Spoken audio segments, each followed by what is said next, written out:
কোরবানির মাংস কাদের দিবেন না? সুপ্রিয় দর্শক, তার বিপরীতে কিন্তু প্রশ্ন আসতে পারে, কোরবানির মাংস তাহলে কাদের দিবেন? একটা বিষয় খুব খেয়াল করুন, ইসলামের যত উৎসব সবগুলোই জনকল্যাণমূলক।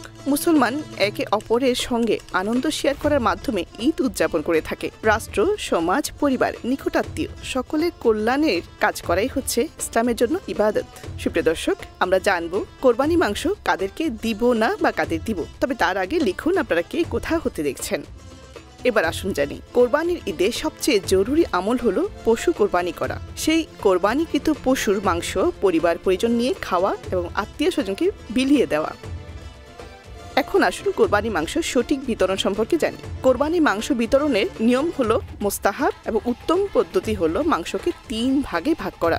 এক অংশ নিজে এবং পরিবারের জন্য রাখা, আরেকটি অংশ প্রতিবেশী স্বজনদের উপহার দেওয়া এবং আরেকটি অংশ এতিম, অসহায়, দরিদ্রদের মাঝে বিতরণ করা। সাহাবী আব্দুল্লাহ ইবনে আব্বাস রাদিয়াল্লাহু আনহু রাসূল সাল্লাল্লাহু আলাইহি ওয়াসাল্লামকে বলতে শুনেছেন, কোরবানি গোশত বন্টন করো 3 ভাগে। এক ভাগ নিজের জন্য অর্থাৎ পরিবারের জন্য, অপর ভাগ প্রতিবেশী গরিবদের জন্য এবং অন্য ভাগ একেবারেই গরিব দুস্থদের জন্য। কোরবানির মাংস দান না করা বা করা বিষয়ে ইসলাম কি বলে? কোরবানির পশুর মতোই মাংসের মালিকও কিন্তু কোরবানি দাতা। সেই ক্ষেত্রে এই মাংস নিয়ে তিনি কি করবেন একান্তই তার ইচ্ছা। তবে ইসলাম সমর্থন করে প্রতিবেশী, আত্মীয় স্বজন এবং গরিবদের দিয়ে তারপরে খাওয়া। সম্পূর্ণ নিজে খাওয়া যেমন ইসলামের বাইরে নয়, আবার সম্পূর্ণ দিয়ে ফেলাও ইসলামের বাইরে নয়। তবে ইসলাম কোনোটাই পরিপূর্ণভাবে সমর্থন করে না। কাউকে না দিয়ে খাওয়া কৃপণতার লক্ষণ।